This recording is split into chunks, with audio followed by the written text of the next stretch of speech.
It began with the sound of cracking ice under boots, the dull thunder of artillery echoing off the Ardennes hills, and the ghostly stillness of a European winter that seemed to freeze the very breath of war itself.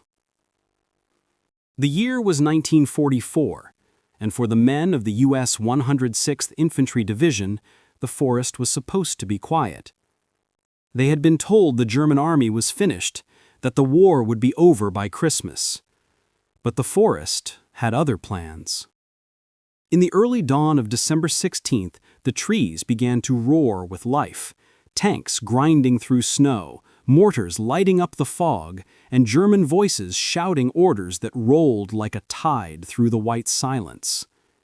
It was the beginning of the Battle of the Bulge, Hitler's last desperate gamble to break the Allied lines. Private Jack Miller was one of those young Americans caught in the middle. Barely 21 years old, he had come from Kansas, a farm boy turned rifleman, who still carried a picture of his mother folded into his helmet liner.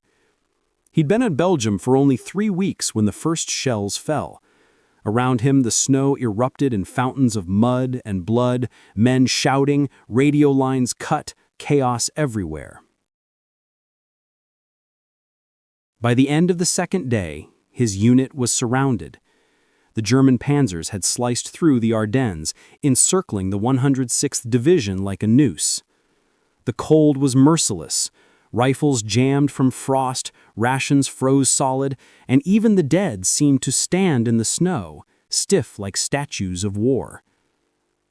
When the surrender came, it wasn't out of cowardice, but simple exhaustion.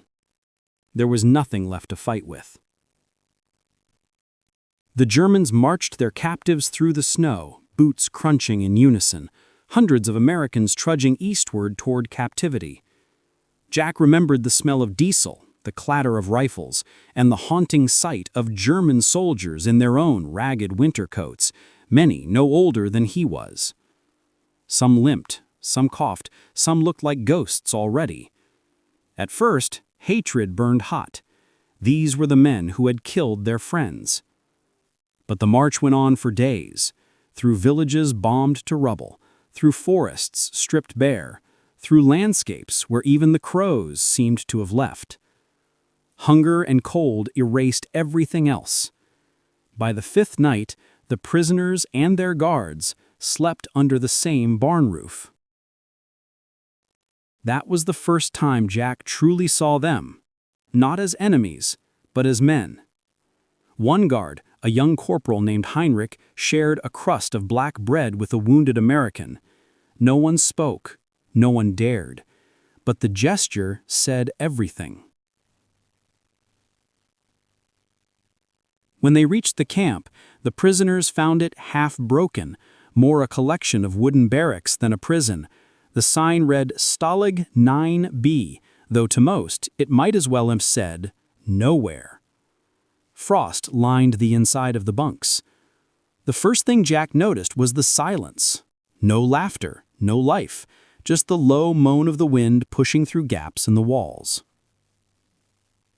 Days turned into weeks. The guards were distant but not cruel. Food was scarce for everyone. The war had drained even Germany's own soldiers to the bone. Rations were thin soup and bitter coffee made from roasted acorns. The prisoners learned quickly to hide their real feelings, to keep their heads down, to survive. But something strange began to happen. The Germans were not all the same. Some were old veterans who had fought since Poland, hollow-eyed and resigned. Others were young recruits, boys drafted in the final years, frightened and uncertain. Among them was Heinrich, the same guard from the march who spoke halting English learned from a cousin in Hamburg who once dreamed of emigrating to America. Heinrich would sometimes linger at the edge of the barracks during roll call, pretending to check the logs while listening to the prisoners talk about baseball or home. Jack noticed that when the guards weren't being watched by their officers, they acted differently, more human, less mechanical. War had forced both sides into cages, one made of wood and barbed wire, the other of orders and obedience. The line between them was thin, sometimes invisible. On Christmas Eve, the camp fell silent. Snow blanketed the roofs, and even the guards seemed subdued. That night, a few American soldiers began humming softly in the dark. It was Silent Night. They sang it in English, voices trembling from the cold. Then, to everyone's surprise, a voice from outside joined in, the same melody, but in German. Stille Nacht, Heilige Nacht. For one fragile moment, the war stopped. The song bridged the wire. The men on both sides closed their eyes and sang in a language older than hate. When morning came, the frost was back, and so were the orders. But something in the air had changed. Heinrich approached Jack that day under the pretense of checking the fence. "You sing good," he said awkwardly. Jack smiled. "I guess we all need something to hold on to," he replied. The two began exchanging small talk about weather, food, anything but war. Then, slowly, about life before it. Jack spoke of wheat fields in Kansas. Heinrich spoke of apple orchards near Dresden. They realized they weren't very different. Both had joined their armies because they thought it was their duty. Both had seen friends die for reasons they no longer understood. Over the next weeks, their conversations grew bolder. Heinrich would smuggle an extra potato or crust of bread when he could. Jack, in return, shared what news he had heard from new prisoners, whispers of the Allies pushing toward the Rhine, of the war's coming end. But such friendship was dangerous. The Gestapo visited the camp often, checking for softness among the guards. One wrong gesture could mean execution for a German soldier caught fraternizing with prisoners. One night, a fellow American was caught trying to escape. The camp commander, a fanatic named Oberfeldwebel Kruger, made an example of him. The prisoner was dragged into the snow and beaten in front of everyone. Heinrich was ordered to assist, and refused. That refusal marked the beginning of the Pact. From that day on, the guards and prisoners shared an unspoken understanding. Survival now depended on cooperation, not obedience. Food was smuggled, orders delayed, sick men hidden from inspections. Every act of defiance was small, but it mattered. Jack and Heinrich began planning ways to save lives without getting caught, moving wounded prisoners to safer barracks, falsifying records to prevent executions, sharing medicine. It wasn't about sides anymore. It was about decency. The war outside the wire raged on, but inside Stalag 9B, a fragile peace was forming. Still, rumors began to spread that the SS was coming to take over all prisoner camps, that traitors among the guards would be shot. Heinrich knew his time was running short. One evening, as Allied planes droned overhead, he pulled Jack aside.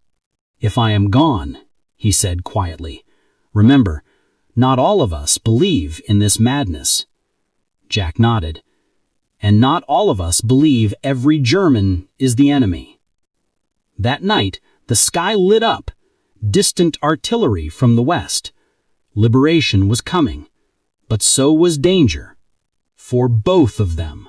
The morning after the bombardment, the camp awoke to a strange stillness. Smoke drifted across the sky like thin gray ribbons, and the ground trembled faintly from the distant shelling somewhere to the west. The war was moving closer.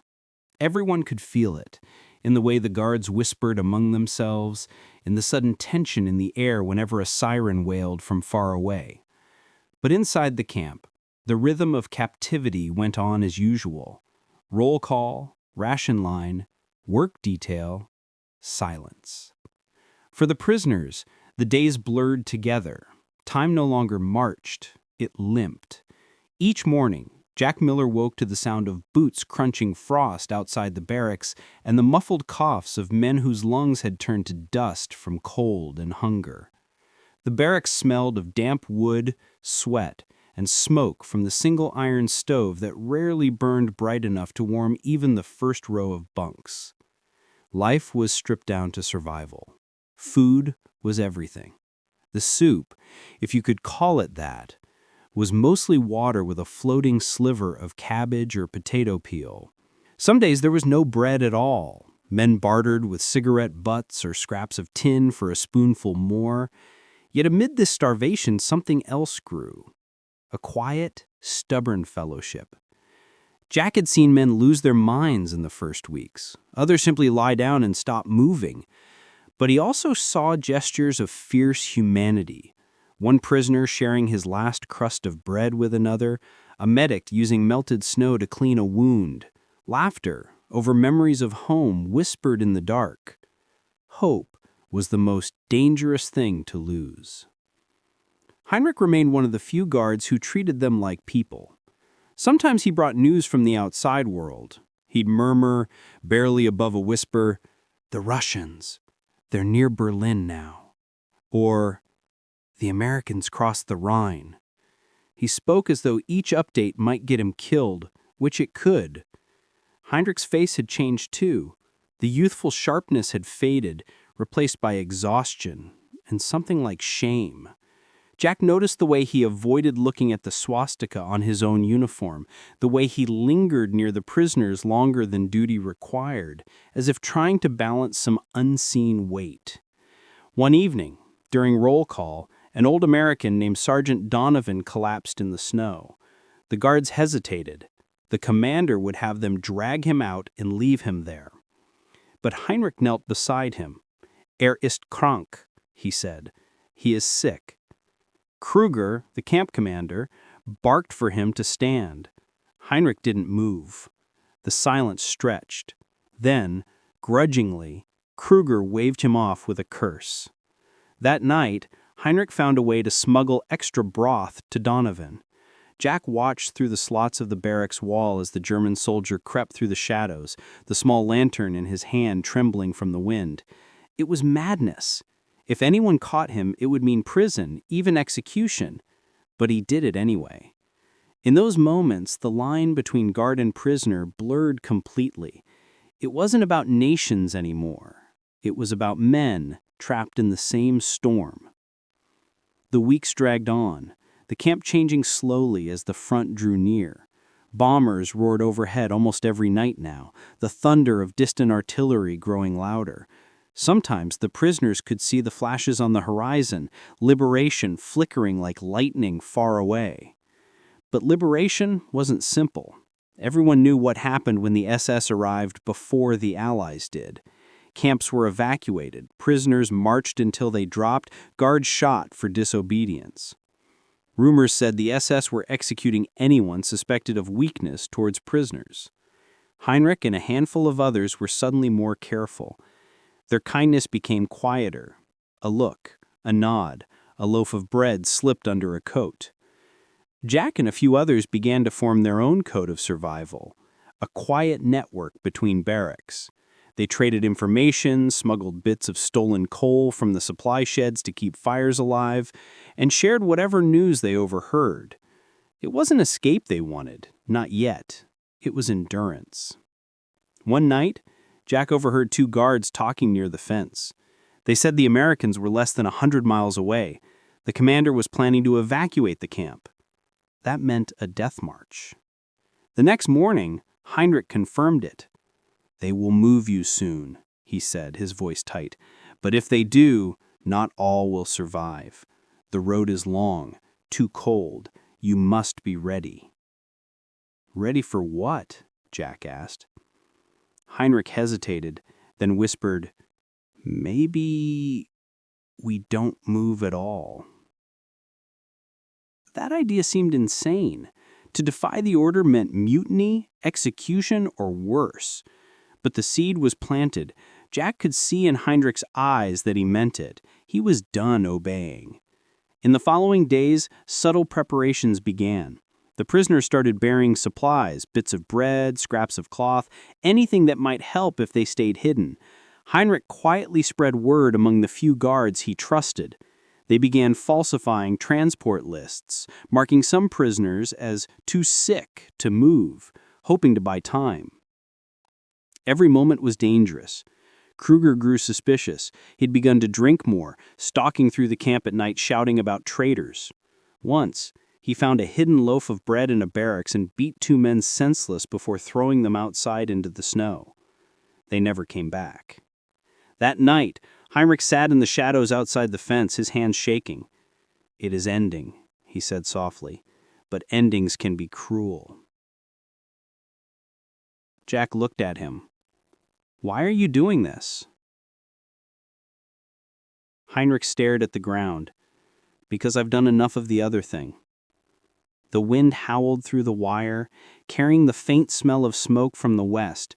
Somewhere beyond the hills, the front was moving, consuming everything in its path. Then one evening, the sirens wailed. Not the air raid kind. This was the alarm for inspection. The SS were coming. The camp fell into chaos. Guards scrambled, officers shouted, prisoners lined up outside trembling, trucks rolled in, their black uniforms glimmering under the searchlights. The men who stepped out carried death with them. They didn't need to speak it. Kruger saluted them with a stiff arm. Heinrich stood silent, eyes forward, the same expressionless mask as every other guard. But inside, his heart hammered. The SS officer, tall and pale, walked the rows. His gaze lingered on each man, both prisoner and guard. Then he stopped, in front of Jack. He said, "This one. He looks too strong. Why is he still here?"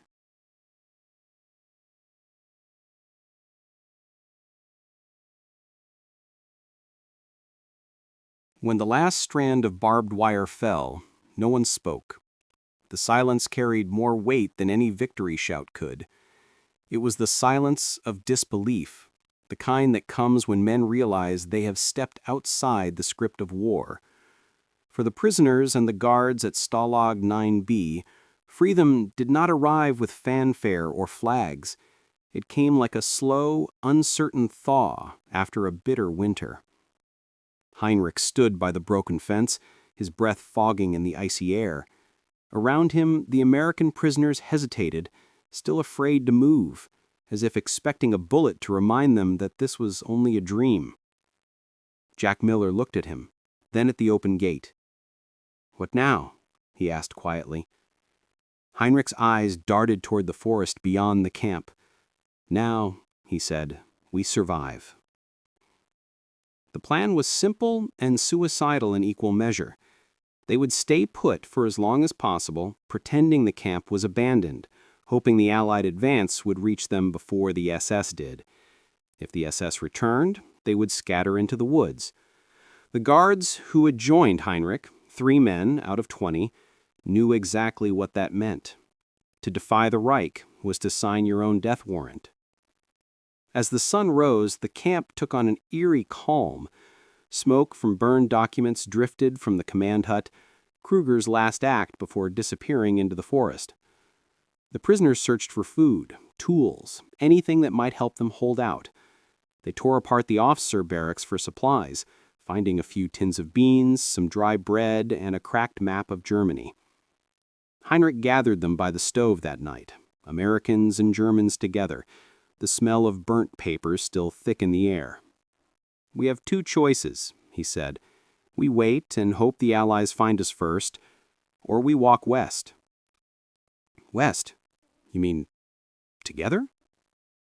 Heinrich nodded. "Together. Otherwise, none of us make it."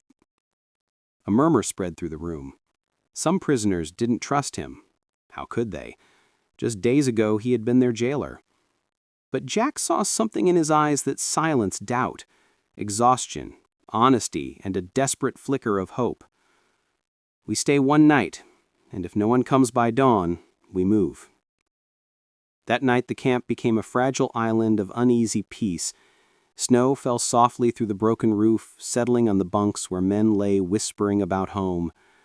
The Germans kept watch by the gate, rifles slung loosely, listening to the far-off thud of artillery that grew louder every hour. At dawn, the decision was made for them.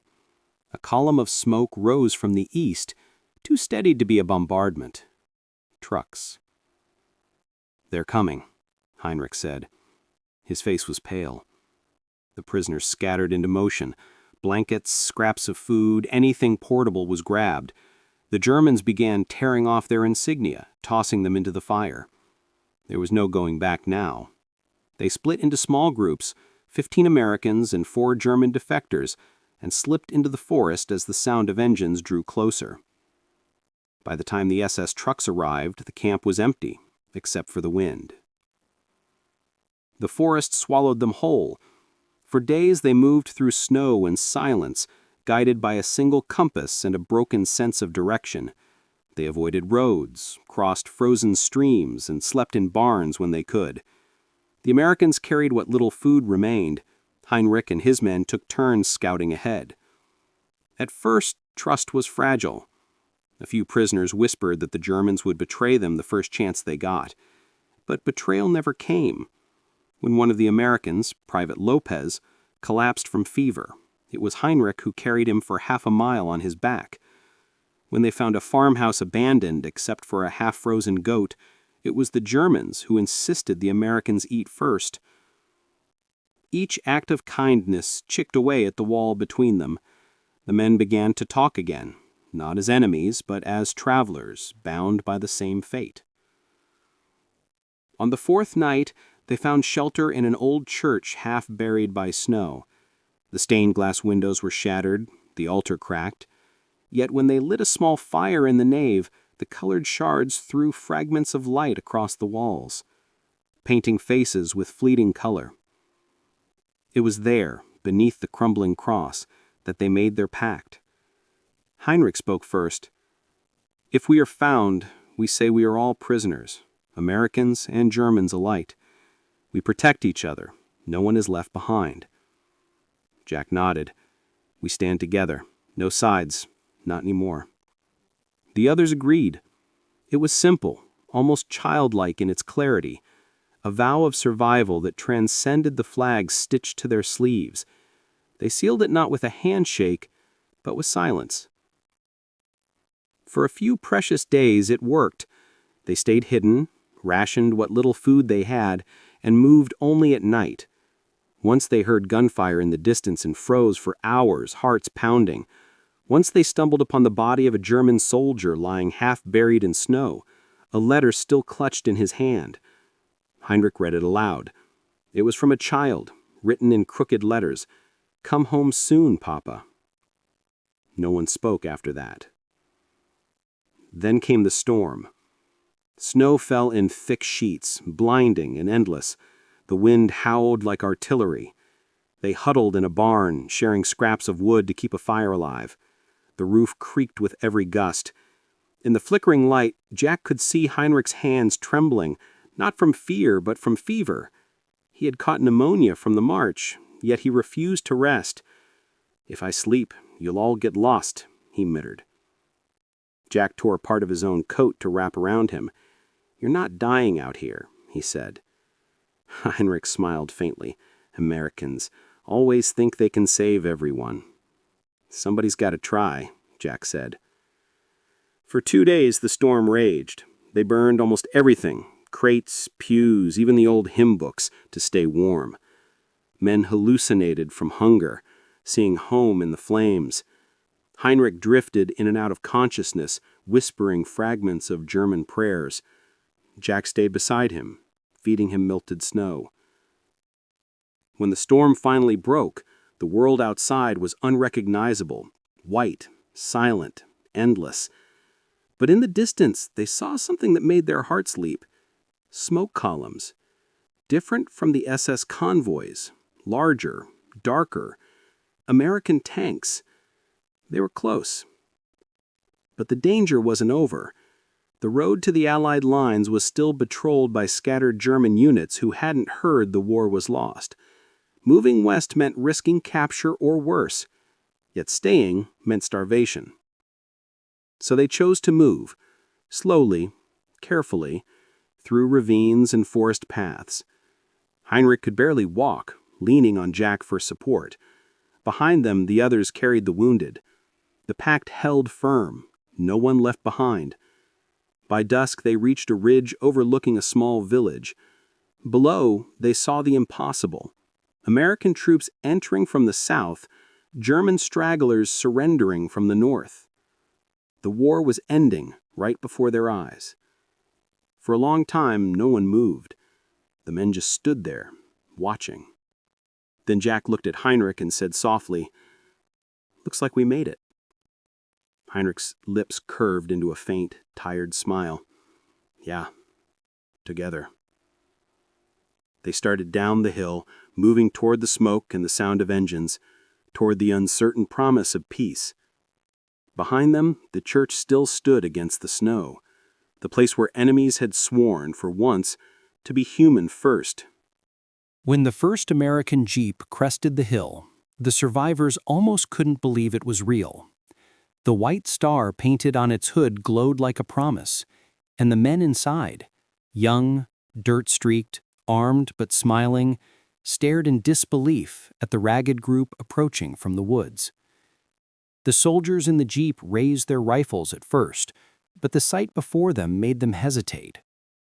American prisoners, gaunt, frostbitten, barely able to stand, were half-carrying men in tattered German uniforms. "Hold your fire!" someone shouted. Jack Miller staggered forward, hands raised, his voice hoarse from days without rest. "Don't shoot! They're with us!" It took several tense seconds for anyone to move. Then the sergeant from the Jeep jumped down, squinting. "With you? Those are Krauts." Jack nodded weakly. "Yeah," he said, "and they saved our lives." That was how the war ended for them. Not with vengeance or hatred, but with confusion, compassion, and a silence too heavy for words. The American soldiers took them to a field hospital outside the town of Limburg. There, for the first time in months, they slept in real beds, ate hot soup, and listened to the hum of peace instead of artillery. But even as the world celebrated victory, the men from Stalag 9B carried a different story, one they didn't know how to tell.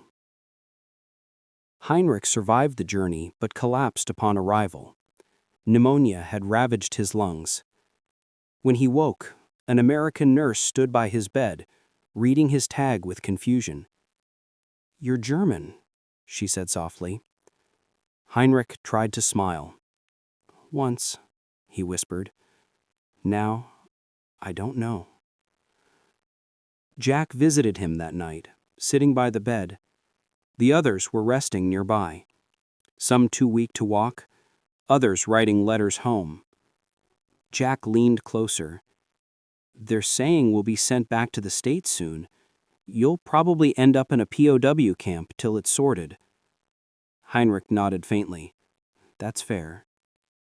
Jack hesitated, then added, "When they ask what happened out there, what do we tell them?" Heinrich looked at the ceiling for a long moment before answering. "Tell them, we remembered we were men. That's enough."